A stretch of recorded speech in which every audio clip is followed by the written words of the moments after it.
ಧರ್ಮದ ದೇವರ ಬಗ್ಗೆ ಅವಹೇಳನಕಾರಿಯಾಗಿ ಮಾತನಾಡಿದ ತಮಿಳುನಾಡು ಸಚಿವ ಕೊನೆಗೂ ಕ್ಷಮೆಯಾಚಿಸಿದ್ದಾರೆ.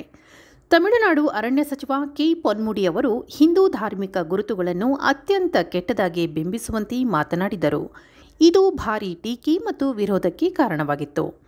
ಭಾರೀ ವಿರೋಧ ಮತ್ತು ಪಕ್ಷಕ್ಕೆ ಮುಜುಗರ ಆದ ಹಿನ್ನೆಲೆಯಲ್ಲಿ ಡಿಎಂಕೆ ಉಪಪ್ರಧಾನ ಕಾರ್ಯದರ್ಶಿ ಹುದ್ದೆಯಿಂದ ಪೊನ್ಮುಡಿ ಅವರನ್ನು ತೆಗೆದುಹಾಕಲಾಗಿತ್ತು. ಹಿರಿಯ ಡಿಎಂಕೆ ನಾಯಕ ಮತ್ತು ತಮಿಳುನಾಡು ಸಚಿವ ಕೆ. ಪೊನ್ಮುಡಿ ಹಿಂದೂ ಧಾರ್ಮಿಕ ಗುರುತುಗಳನ್ನು ಲೈಂಗಿಕ ಸ್ಥಾನಗಳಿಗೆ ಜೋಡಿಸಿದ್ದಕ್ಕೆ ವಿಷಾದ ವ್ಯಕ್ತಪಡಿಸುತ್ತೇನೆ, ಕ್ಷಮೆಯಾಚಿಸುತ್ತೇನೆ ಎಂದು ಹೇಳಿದ್ದಾರೆ. ಶೈವ ಮತ್ತು ವೈಷ್ಣವ ಅನುಯಾಯಿಗಳಿಗೆ ವಿಭಿನ್ನ ಲೈಂಗಿಕ ಸ್ಥಾನಗಳನ್ನು ನೀಡುವ ಲೈಂಗಿಕ ಕಾರ್ಯಕರ್ತೆಯರನ್ನು ಉಲ್ಲೇಖಿಸಿ ಅವರು ಮಾಡಿದ ಹೇಳಿಕೆಗಳು ಅನುಚಿತ ಆಗಿತ್ತು ಎಂದು ಸಚಿವರು ಒಪ್ಪಿಕೊಂಡಿದ್ದಾರೆ. ಪೆರಿಯಾರ್ ದ್ರಾವಿಡರ್ ಕಳಗಂ ನಡೆಸಿದ ಆಂತರಿಕ ಸಭೆಯಲ್ಲಿ ಅನುಚಿತ ಪದಗಳ ಬಳಕೆಗೆ ನಾನು ಪ್ರಾಮಾಣಿಕವಾಗಿ ಕ್ಷಮೆಯಾಚಿಸುತ್ತೇನೆ. ನಾನು ಈ ಅನುಚಿತ ಕಾಮೆಂಟ್ ಮಾಡಿದ್ದಕ್ಕಾಗಿ ನಾನು ತಕ್ಷಣ ಮತ್ತು ಪ್ರಾಮಾಣಿಕವಾಗಿ ವಿಷಾದಿಸುತ್ತೇನೆ. ನಾನು ಇಷ್ಟು ದಿನ ಸಾರ್ವಜನಿಕ ಜೀವನದಲ್ಲಿದ್ದು ಇಂಥ ಮಾತು ಆಡಬಾರದಿತ್ತು ಎಂದು ಹೇಳಿದ್ದಾರೆ.